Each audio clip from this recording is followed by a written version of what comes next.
Welcome to the recorded version of Norfolk and Suffolk LPC's PCN Pharmacy Lead Webinar. So what we're going to be covering tonight are what is the Pharmacy Quality Scheme PCN domain requirements, what PCN is my pharmacy actually in, and importantly which of the pharmacies are in that same PCN with me. The pharmacy PCN lead role, what does it entail? What would it mean to me if I put my name forward? What the LPC support is going to look like for this, how we're going to help you through this process, and then the next steps. Okay, so if first of all we actually look at the details of what the PQS PCN domain requirements actually are, and if we look at the body of text in the bottom half of the screen first, and remember that every word's important in a contract. Okay, so on the day of the declaration, the pharmacy must be able to demonstrate that their pharmacy and all the other pharmacies within the PCN footprint who wish to engage with the PCN have agreed a collaborative approach to engaging with the PCN. This approach must include agreement on a single channel of communication by appointing a named lead representative for all of the community pharmacies who wish to engage with their PCN in their PCN footprint. The PCN lead must then have provided their name to the LPC in which the PCN lies, and must have demonstrable evidence that they have started the engagement process with their PCN.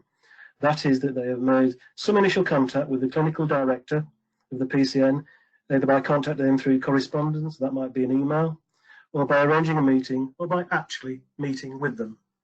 Okay, so there are two scenarios here. So all the other pharmacies who are not the PCN lead pharmacy within a PCN, provided they're engaging in the process and are taking part in this process, can claim 12.5 points, that's between £800 and £1,600, depending on how much a point is worth at the end of the day, for taking part in this process and agreeing who their lead is.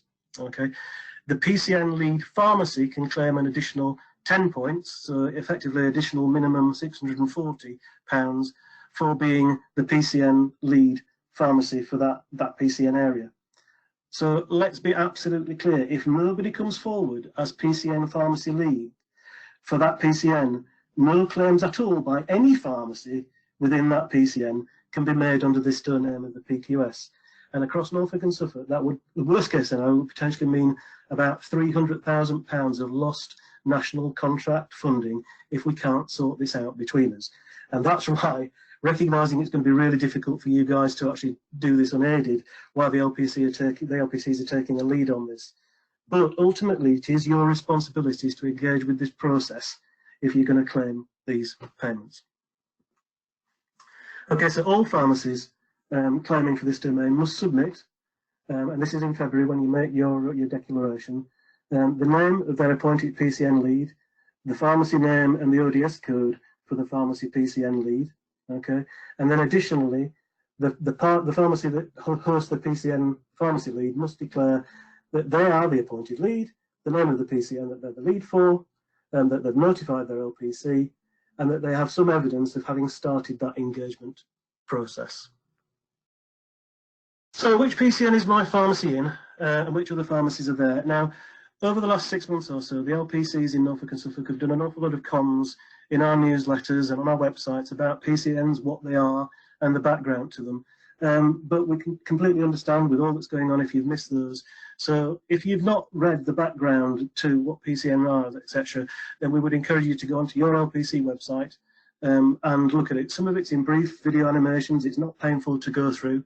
But what we have done from this afternoon is on each LPC website, there is a PDF list of the pharmacies and PCNs within our areas. And so we've had a go at mapping the pharmacies in our areas to where we think the PCN, the best sitting is. Okay, now that's a little bit difficult for LPCs to do because, especially in the sort of city areas and on borders, because you might have a nearby surgery, but actually most of your business might come from a surgery a little bit further away that sits in a different PCN. So it's been very difficult for the LPC to do this definitively. We have tried to contact as many pharmacies as possible to confirm it, but what we need you to do first and foremost is to go onto the LPC website and have a look at which PCN we think we've set your pharmacies in, sense check that against the surgeries in that PCN, and if you don't think that's right, then as part of the engagement process you need to demonstrate, then let the LPC know and we'll make the changes. It is your responsibility to actually check that. Okay. And also, what's really important about this is pharmacists starting to come together and discuss how they're going to jointly meet the needs of the population in their PCN. And that's a really sort of fundamentally new thing for pharmacists to do. And the first step of that, of course, is to recognise which other pharmacies are in your PCN with you. So you need to, as well as having a look at what PCN you're in, have a look at the other pharmacies in your PCN. And if you've got some documented evidence that you're aware of that, well, that will help towards evidencing this PQS requirement. You can see the full guidance on this PQS requirement on the link that you can see at the top of the screen at the moment. The main thing that we really need to be clear on is that we do need someone in each PCN to come forward to claim that role. If more than one person comes forward, then obviously we will then have to we have a process in place to get the other pharmacies to agree and nominate who they want to be their PCN lead.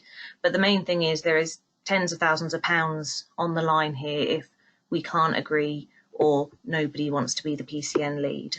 Okay, so the only strict requirement is that the pharmacies within an area do agree which PCN that they're in, and that somebody comes forward and nominates themselves to be the lead, and also makes contact with the clinical director in their PCN area.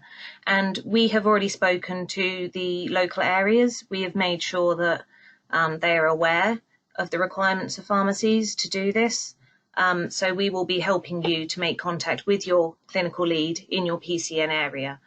So it is not a big job. The only strict requirements are what are written in the PQS. Obviously, this is really early days. PCNs are at different levels.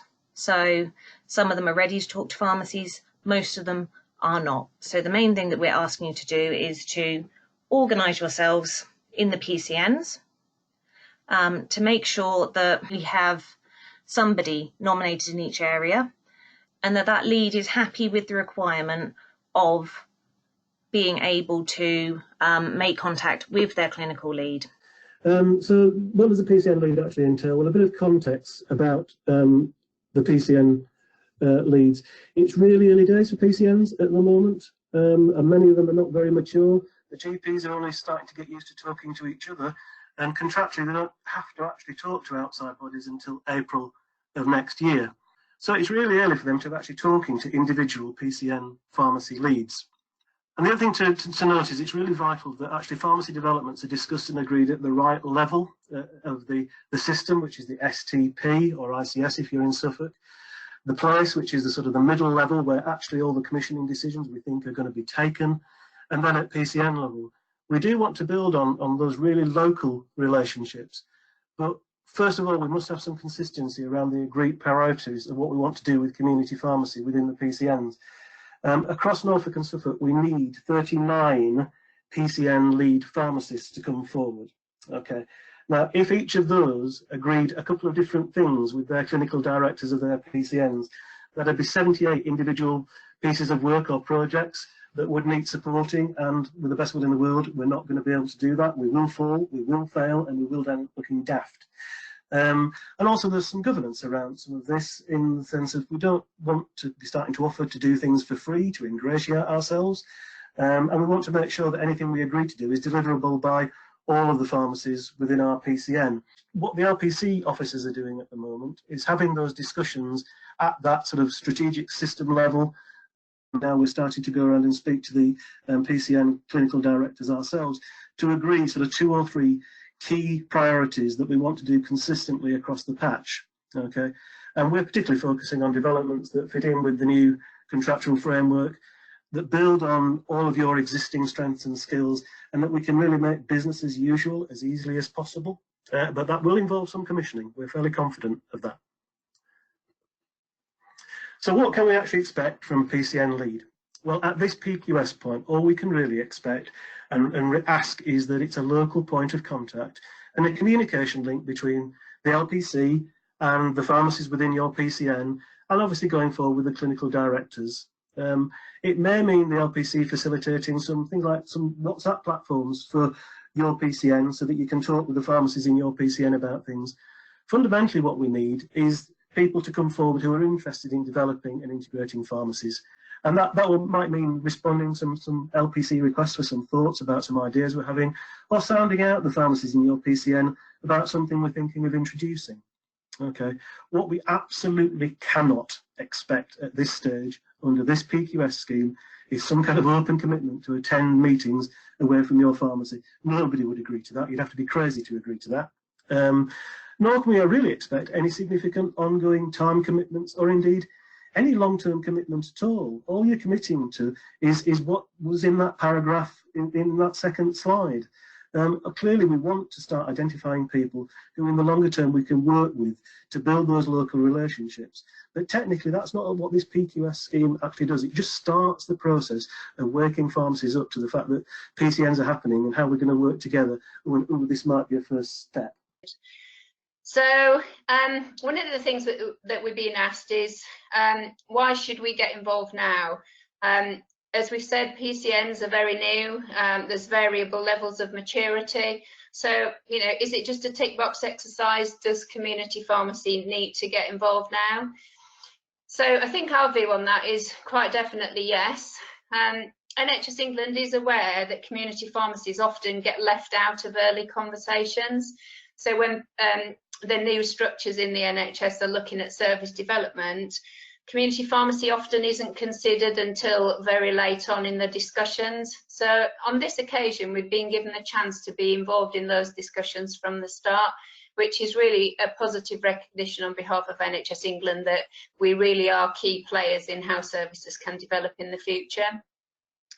We don't at this point know how PCNs are going to develop, but we do know that one of the first things that they've been tasked with is putting in place PCN pharmacists.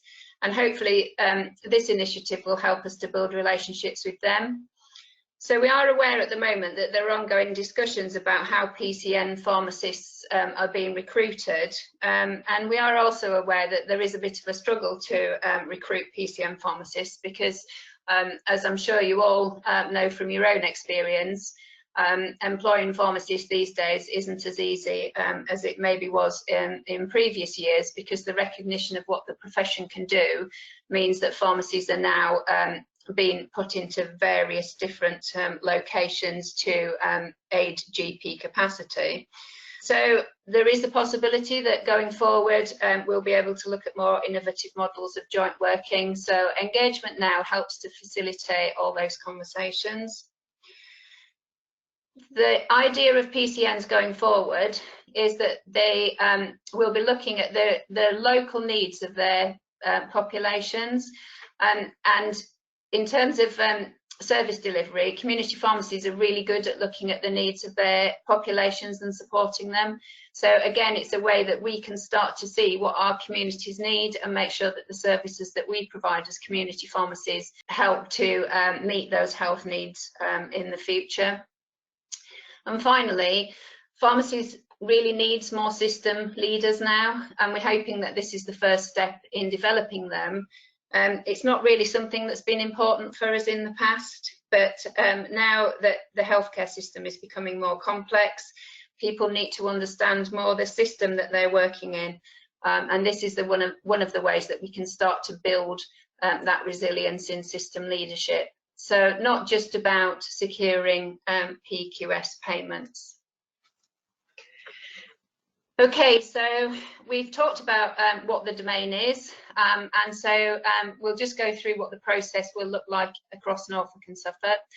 So as Tony has already stated, through October, both LPCs have been mapping pharmacies to PCNs, and hopefully you've all had the opportunity to comment on those.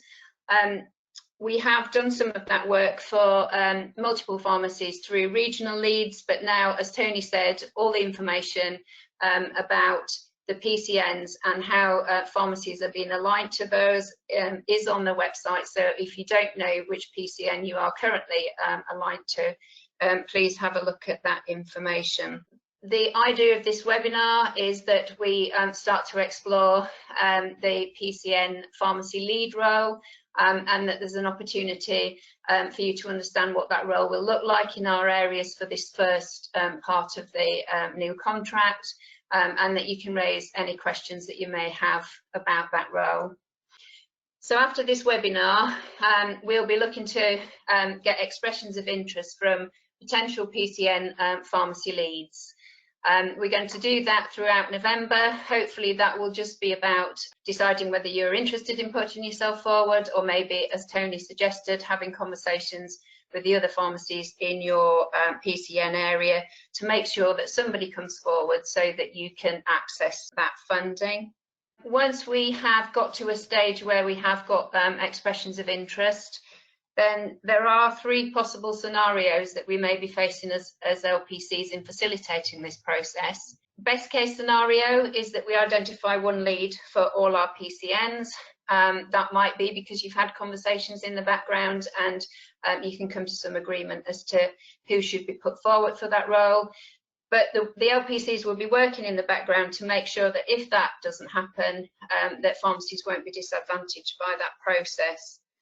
If we have more than 1 lead come forward, LPCs will be facilitating an election process, and the pharmacies within a PCN will be the people who are deciding who their lead should be. Should no lead come forward, then we will be working with pharmacies within each PCN where no lead has been identified to try and explore why what the reasons are for the lead role not being appealing to anybody, and to make sure that, if at all possible, that funding can be accessed by all contractors.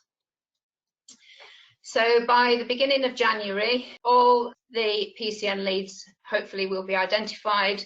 Anybody that is in a non-pharmacy lead pharmacy should have all the information that they need to make their claim from the 3rd of February. As far as the lead role is concerned, the LPCs will then be working with those pharmacy leads to support them to contact their clinical director and to make that contact as meaningful as possible. As Tony said, we are doing some work in the background about what some of the priorities for those PCNs and clinical directors might be. So we will help you to communicate and make that first contact. And at that stage, the PCN leads will all have the evidence and the information that they need to make that claim. So as we said, we don't just want this to be a tick box exercise. It's really valuable that we start to work within these structures and we start to develop communications. So we will be supporting those ongoing communications and facilitate the building of relationships. But obviously we'll be very mindful of the expectations put on that based on the funding that is currently available. The next step for contractors are to make sure that everybody knows which PCN they are in, and also to start to build those relationships with other pharmacies that are in their PCN area. If anybody is interested in being a PCN lead, then there are now forms on both websites that allow you to express an interest in taking on that role, and we'll be collating that information over the next few weeks. It's helpful to have local discussions, depending on how many people you've got in your PCN area and whether they are people that you already have a relationship with.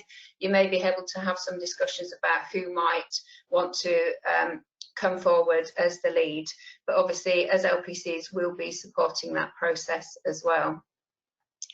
If it does come to the point where we have more PCN leads in each area than we need, then we will be facilitating a vote, and there'll be a PCN election in those areas. As the PQS criteria requires that you're able to evidence that all pharmacies in your PCN wishing to claim have worked collaboratively, it is really important that you engage in this process. So if there is a vote in your area, make sure you do vote. If you don't have a vote in your area, then acknowledgement of confirmation of who your lead is all acts as evidence. So should you need any validation from NHS England, you will have that evidence there to say that you have engaged in the process. Obviously, as Tony said, we're already sending information out and have been for some time around this. LPC newsletters are an important way that we communicate with contractors. So if you're not already signed up to those, then please do. You can do that through the website. And also, we'll be using the NHS mail accounts for the premises accounts to do this communication. So I'm sure you're all now regularly checking those because of CPCS and other services that are dependent on that email address, but we will be communicating through that channel. Right, thank you, Tanya. One question we did have come in was, is there any extra funding available for the lead role locally? As yet, nothing has been agreed. This is going to be for local discussion, and of course, a lot will depend on what comes nationally. So I'm afraid the answer to that is watch this space. We don't know. Clearly, there's going to need to be some funding for this going forward, and it is a national problem. But obviously, if we can get some local monies for it, then we will. We're trying desperately to get commissioned services and everything we can get for pharmacies. So I'm afraid we just have to watch this space on that. Okay. So we've had a question about dispensing doctors. Does the PCN include dispensing doctors? So yes. Obviously, the PCN involves groups of GP practices. They may be dispensing practices or they may be non-dispensing practices, but it's actually the practice that makes the PCN. So yes, they are involved. The dispensary side of it isn't separated out from the practice as a whole. So this isn't about dispensing, this is about service delivery between GP practices and involving community pharmacy. The PCN agreement is quite specific in the way that the PCN has to operate, you know, with other stakeholders. So whether it's a dispensing practice or not shouldn't affect how it engages as a PCN. Okay, I've just had one more question come in. Is it a requirement that you're a registrant to be a PCN lead? So I interpret that to be, do you have to be GPHC registered to be a PCN lead? Technically, there are no strict requirements. There is some guidance on PSNC website about questions like that. I think naturally it would probably be more likely be a technician or a pharmacist, because remember, this is all the pharmacies within that PCN being confident that that's the right person to represent them. It probably does need to be somebody that really understands the ins and outs of our service delivery, etc. So there are no strict rules on it, and we'll see what comes forward in due course. But ideally, I think we're looking at pharmacists and or potentially technicians.